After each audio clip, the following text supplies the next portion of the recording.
엔비디아 30% 삥 뜯자는 황당한 소리가 거대 야당의 대표협에서 존재하는 한 시장에서 발목 잡기는 계속될 것입니다. 헌법재판소의 지적처럼 민주당이 자행한 30번의 탄핵과 41번의 단독 입법 처리는 우리 국정을 망가뜨려 버렸습니다. 물론 비상계엄을 한 대통령도 문제였습니다. 저는 그나물의 그 밥처럼 사람만 바꿔온 구시대 정치를 끝내겠습니다. 밤이 나서 숲에 숨은 이재명 대표보다 먼저 국회로 향하고 가장 먼저 국민과 함께 맞겠다고 한 사람, 저 한동훈이 맞서야 합니다.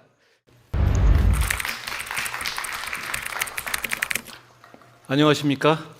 국민의힘 한동훈입니다. 숲속에 두 갈래 길이 나 있었습니다.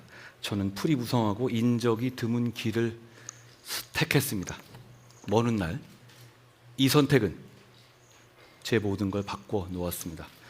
프로스트의 가지 않은 길이라는 시입니다. 우리의 삶이 아름다운 것은 자신의 운명을 주체적으로 개척할 수 있기 때문이죠. 그런 의미에서 우리 대한민국은 정말 위대합니다. 결정적 순간에 늘 올바른 선택을 해왔기 때문이죠.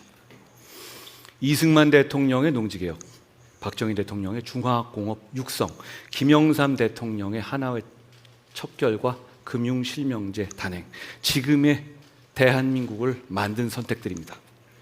우리의 1인당 국민소득은요, 1955년에 65달러에서 2024년 36,000달러로 늘었습니다. 그렇게 못 살던 나라가 이제 정말 선진국이 됐습니다. 일본도 제쳤습니다. 하지만 우리는 노인 빈곤율과 자살률이 OECD 중에서 1위인 가장 행복하지 못한 선진국입니다. 20대 사망자의 52%가 자살일 정도로 청년들은 불안을 안고 살아갑니다. 그 원인은 우리 기성세대, 특히 정치권에 있습니다. 2024년 국가 경쟁력 순위를 보면 67개국 중에서 과학 인프라 1위, 경제성과 7위입니다. 그러나 정부 효율성은 어떻습니까? 39위. 기업 여건은 어떻습니까? 47위입니다. 민간의 성과는 뛰어나지만 거버넌스가 발전을 가로막고 있습니다. 엔비디아 30% 삥 뜯자는 황당한 소리가 거대 야당의 대표협에서 존재하는 한 시장에서의 발목 잡기는 계속될 것입니다. 1990년부터 2020년까지 22년까지 발생한 갈등의 비용은 2,620조 원에 이릅니다. 이 중에 진보 대 보수 이념 갈등의 비용이 1,981조 원에 달한다고 합니다. 이런 갈등 구조를 깨야만 대한민국이 미래로 도약할 수 있습니다. 헌법재판소의 지적처럼 민주당이 자행한 30번의 탄핵과 41번의 단독 입법 처리는 우리 국정을 망가뜨려 버렸습니다. 물론 비상계엄을 한 대통령도 문제였습니다. 저는 그나물의 그 밥처럼 사람만 바꿔온 구시대 정치를 끝내겠습니다. 대통령의 권력 남용 가능성뿐 아니라 민주당 같은 거대 야당의 다수의 횡포도 막겠습니다. 4년 중임의 분권형 대통령제와 양원제를 약속드립니다. 비례대표를 없애고 상원을 도입하겠습니다. 국회의원 숫자는 여러분이 원하시지 않으니 늘리지 않겠습니다. 상원은 중대선거구제로 만들어서 어느 쪽도 지역주의에 기대지 못하게 하겠습니다. 감시의 성역이 되어버린 선관위 문제도 반드시 해결하겠습니다. 나라를 위해서 헌신한 영웅들을 차별하는 이중배상 금지 조항 철폐하겠습니다. 특히 저는 대통령 임기를 3년으로 단축해서 이번에는 정말 87체제를 종결하고 개헌을 이루겠습니다. 정치교체와 시대교체, 이를 통해서 우리가 가려는 곳은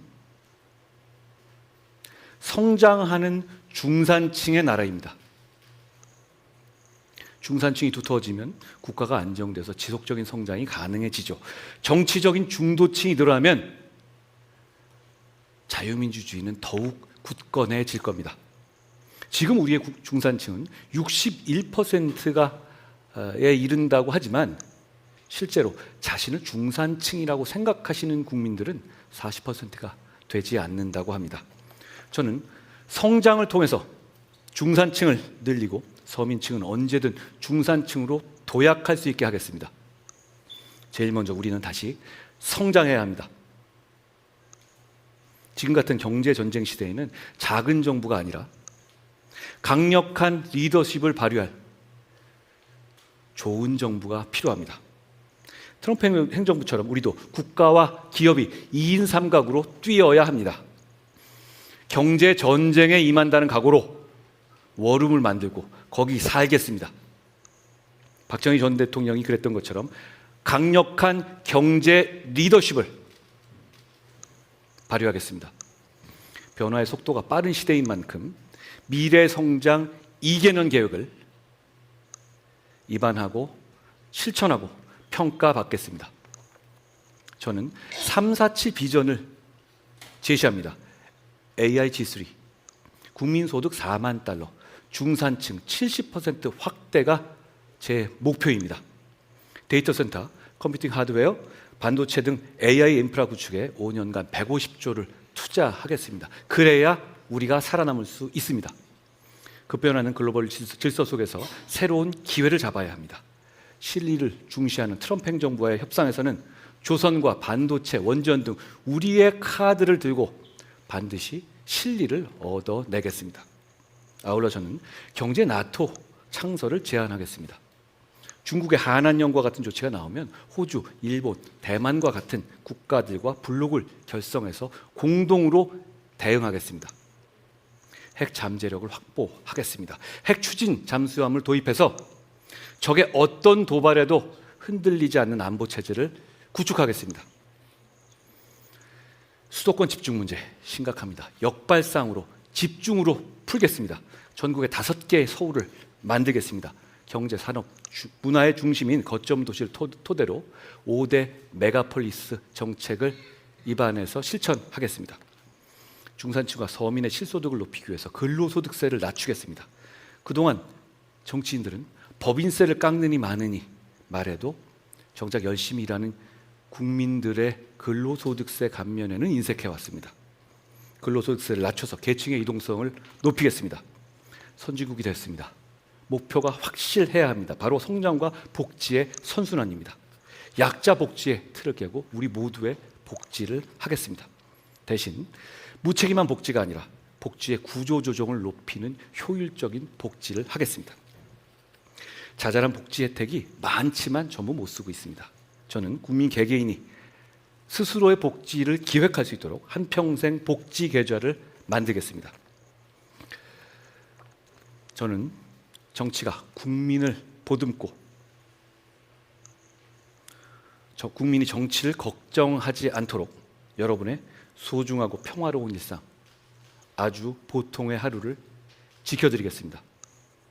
경제의 허리를 두툼하게 키워서 안정적으로 우상향 나라 하는 나라 만들겠습니다.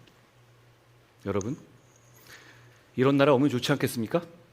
그런데 이 모든 걸 실천하려면 우리가 이겨야 합니다. 지금 앞에 놓인 것은 단순한 선거가 아닙니다. 전쟁입니다.